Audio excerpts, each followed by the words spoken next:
Bienvenidos al capítulo titulado Una severa reprensión. Seguimos con el podcast resumen del libro Profetas y Reyes, escrito por Elena White.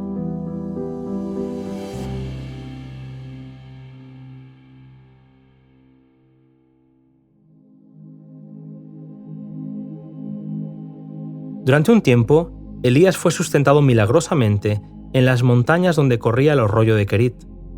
Pero cuando la sequía se agravó, Dios le dijo que se fuera a Sarepta de Sidón, donde una mujer viuda lo iba a sustentar.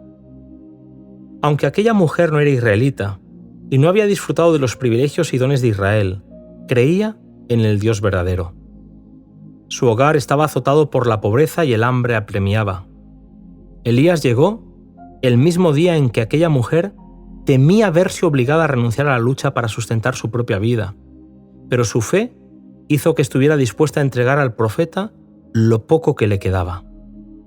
Elías le aseguró que la harina de la tinaja no escasearía y que no disminuiría el aceite de la botija hasta que Jehová hiciese llover sobre la tierra.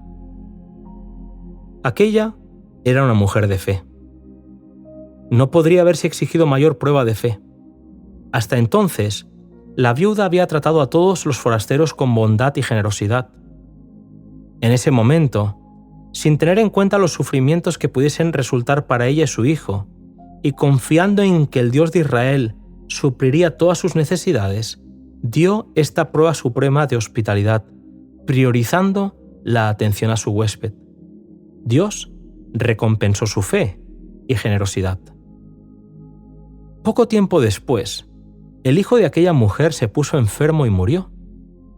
La mujer quedó perpleja y reclamó al hombre de Dios que tomó al niño en brazos, lo llevó a su habitación y poniéndolo sobre la cama clamó al Señor. El texto dice que Jehová oyó la voz de Elías, el niño revivió y la madre pudo reconocer que el profeta había sido enviado por Dios. Al igual que la viuda, a todos los que en tiempo de prueba y escasez dan simpatía y ayuda a otros más necesitados, Dios ha prometido una gran bendición. Él no ha cambiado. Su poder no es menor hoy que en los días de Elías. La Biblia afirma: no olvidéis la hospitalidad, porque por esta algunos, sin saberlo, hospedaron ángeles. Estas palabras no han perdido fuerza con el transcurso del tiempo.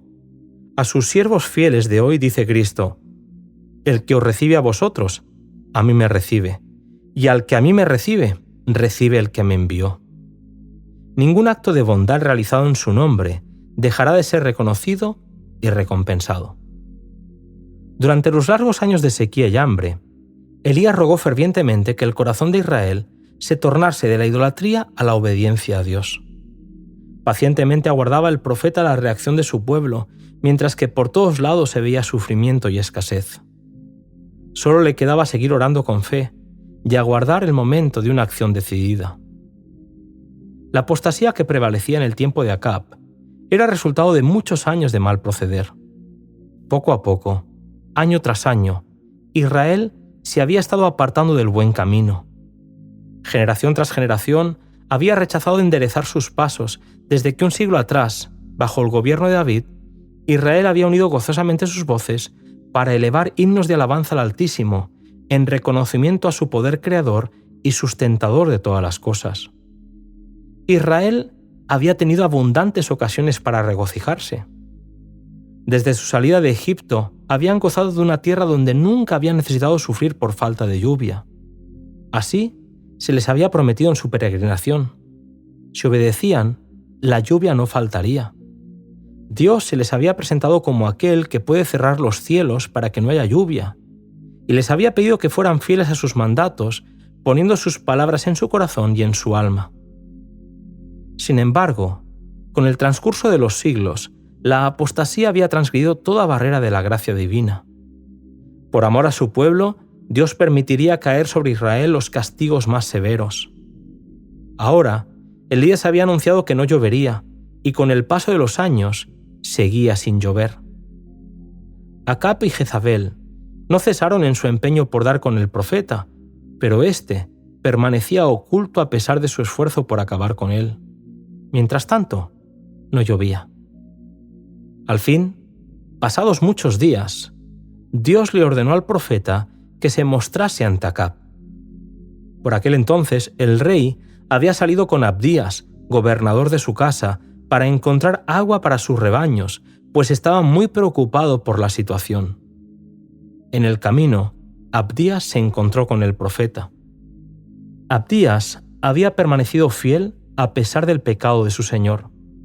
Ahora, Elías le dio un mensaje para el rey, asegurándole que se presentaría ante él inmediatamente.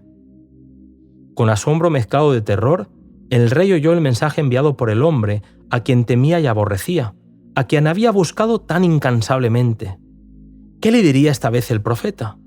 ¿Le anunciaría una nueva desgracia sobre Israel? Se llenó de miedo. Sin atreverse a desobedecer al que hablaba en nombre de Dios, salió a su encuentro.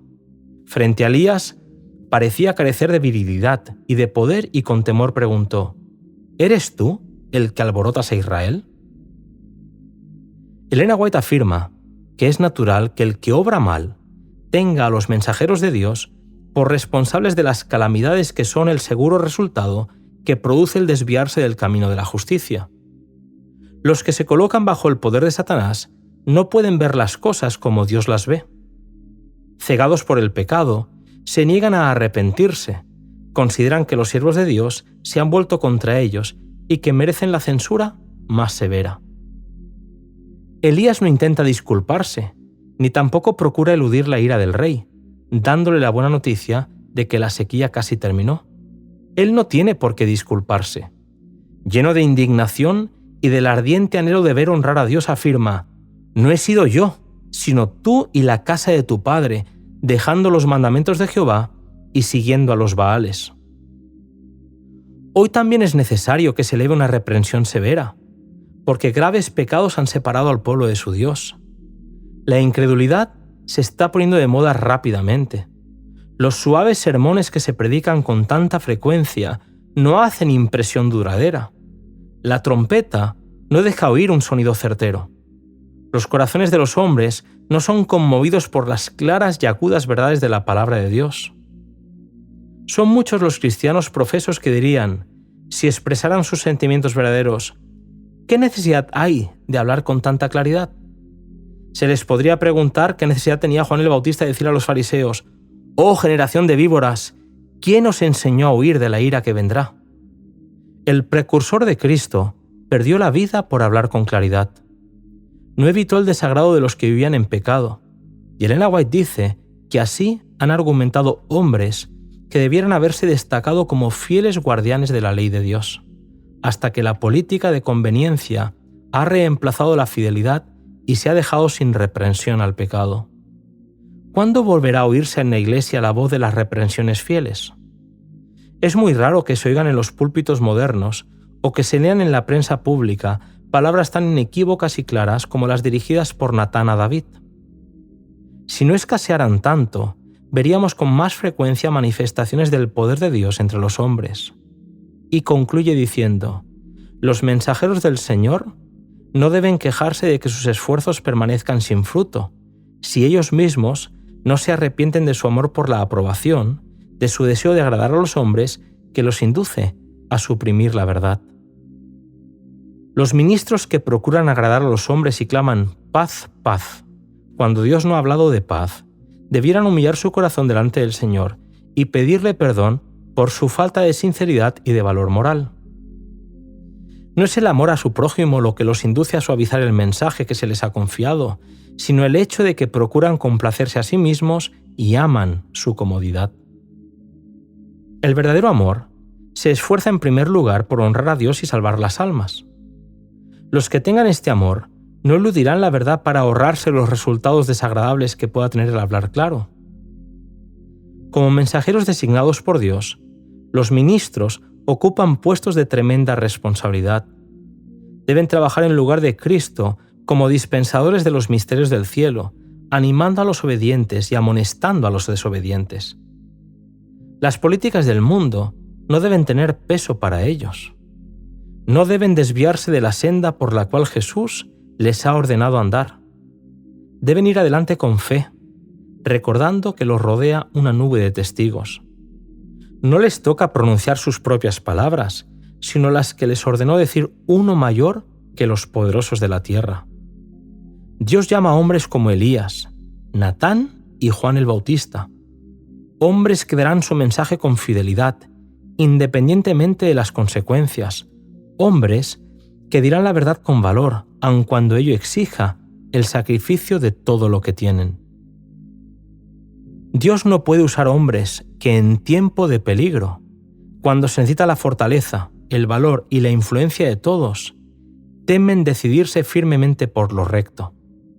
Llama a hombres que pelearán fielmente contra lo malo, contra principados y potestades, contra los gobernantes de las tinieblas de este mundo, contra la impiedad espiritual de los encumbrados.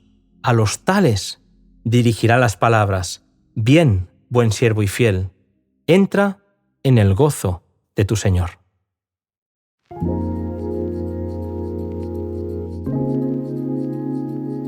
Hasta aquí este poderoso resumen del capítulo del libro Profetas y Reyes. Acompáñame en el siguiente podcast, que tiene como título Sobre el Monte Carmelo.